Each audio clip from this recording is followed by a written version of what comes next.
Salutations, fellow leaf water aficionados!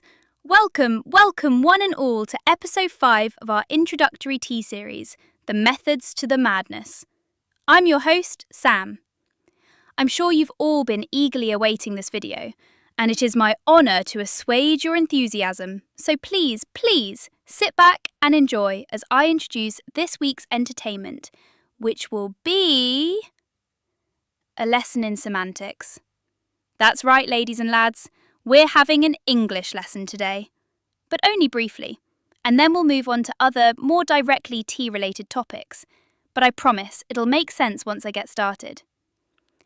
Now, you may have heard me or others or yourselves sometimes use the word steeping and other times brewing to describe the process of making tea. And to be truthful, unless you're talking to a purist or say, trying to make YouTube videos about tea, it doesn't really matter. But if you really do want to know the difference, you're in luck, because there's more than just one. Definition.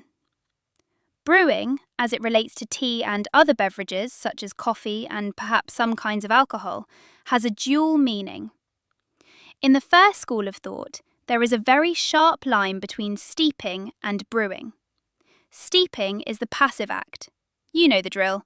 You pour hot water over some leaves and then go check your emails while the magic happens. Brewing, however, is the active version. It implies that you are continuously applying external heat to the vessel while the tea is inside. It's like the difference between sitting in a hot bath and sitting in a hot tub with the jets and heater blasting.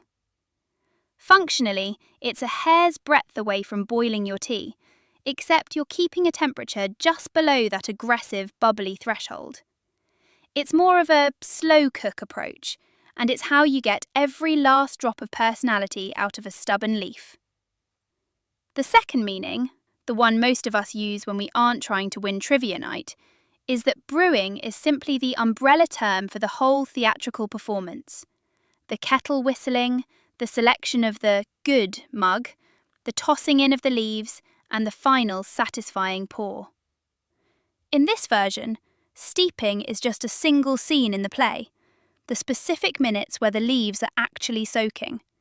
You brew the pot or the tea, but you steep the leaves. It's a subtle distinction, and a slightly pedantic one, I'll admit, and I only bring it up because it's going to help clarify what we're going over next, which is brewing and steeping methods.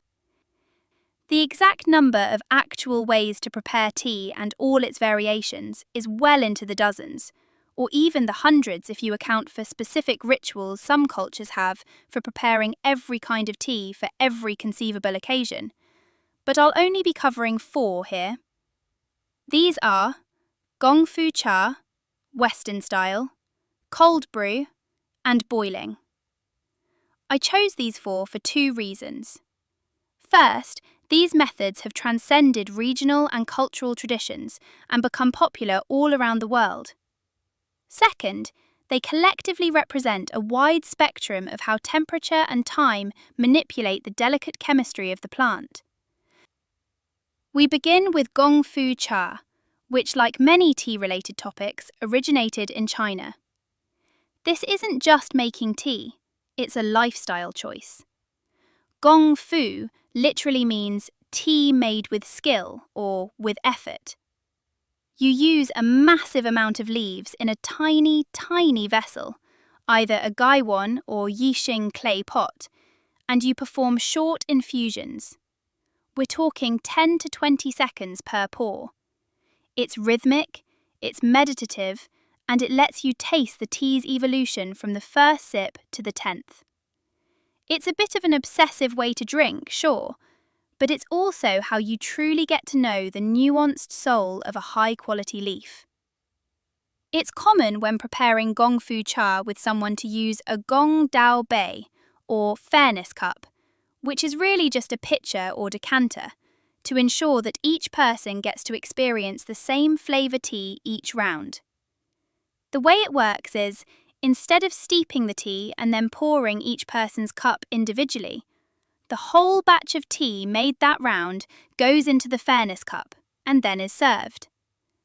This is because with the very fast steep times, pouring someone's portion and then pouring the next person's, even if only 10 seconds pass between the two, can sometimes mean that the second person's tea has steeped 50% longer. That's quite a bit, and oftentimes means that someone ends up with a weaker or stronger brew. Hence why it's called the fairness cup. It averages out the strength of each pour for each round, so everybody gets to enjoy it equally. All the way on the other side of the globe, we have Western-style brewing, the reliable workhorse of the tea world. This is the big pot method most of us grew up with. A relatively small amount of tea, a large volume of water, and one long, patient steep of several minutes. It's designed for consistency and volume, providing a steady, robust cup of tea that doesn't require you to hover over a tiny teapot with a stopwatch.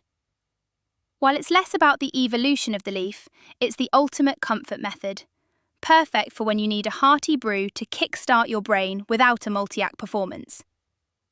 Think of Gong Fu Cha and Western brewing as two siblings who took entirely different paths in life, but both ended up wildly successful. They are essentially mirror opposites in their execution. For the former, you're looking at high density, low duration, and for the latter, it's low density, high duration. There's a reason for this, and it goes all the way back to when European merchants first started importing tea from China. They realised that it was much easier to ship large quantities of tea if they didn't have to worry about keeping the leaves intact. So they either purchased crushed or broken leaves directly from Chinese traders, and got those at a discount, so it ended up being way more efficient overall. Or sometimes crushed them themselves before sending them on their way. These small tea bits, called fannings, steep very quickly, which meant that Europeans only had to steep once in order to get all the flavour out, and offset the strong taste by adding more water. But Sam, I hear some of you lamenting, this is all well and good, and I'm excited to learn about all these different ways to make tea, but gosh darn it, it just so happens that I have all the things I need to make tea except a kettle. What am I supposed to do? Well, first, the good news is, you don't actually need a kettle to make tea, because there's a method called cold brewing, which is not only delicious and refreshing on a hot day, but is remarkably easy to make.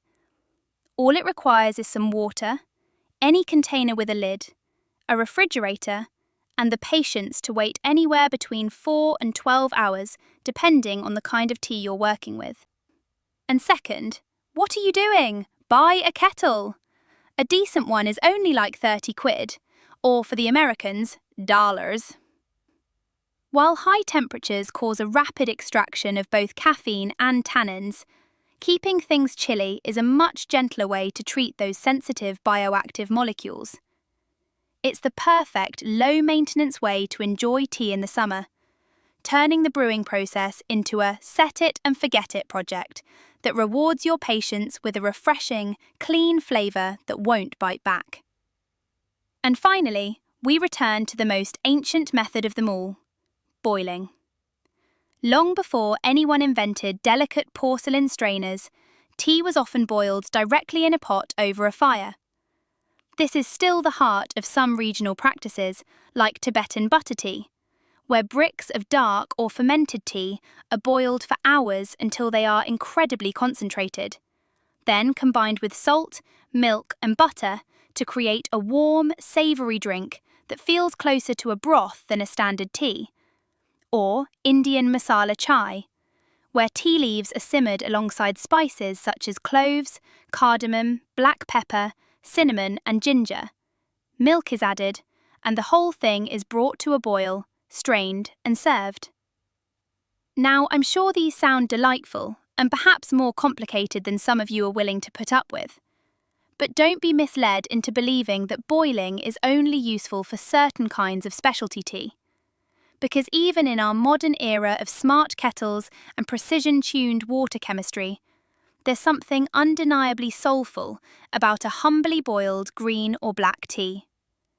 It reminds us that it doesn't always have to be a high-performance event for your taste buds. Sometimes the best cup is the one that's been bubbling away on the stove while you catch up with an old friend or move about your day-to-day life. So there you have it, folks. The long and the short, the hot and the cold, and the technically different but spiritually the same ways we turn dried foliage into liquid gold.